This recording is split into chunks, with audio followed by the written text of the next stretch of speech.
Hi guys, today I'm sitting in the Hyundai Tucson. It's a model 2060, actually it's a Gen 3 generation third. It's made from 2015 to early 2021.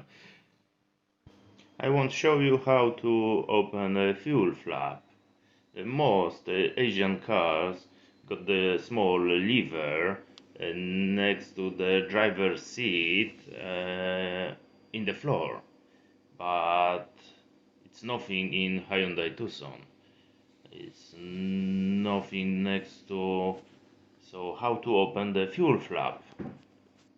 It's very simple. Step out from the car.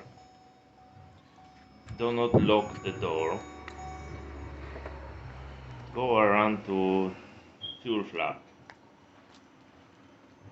which is closed at the moment, and there is no marks, nothing on the flap, but it's very simple. Just put your finger there, push and pull.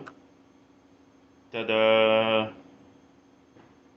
And same when you want to close, just push and leave it. The fuel flap is locked together with doors when you press the button on your key fob.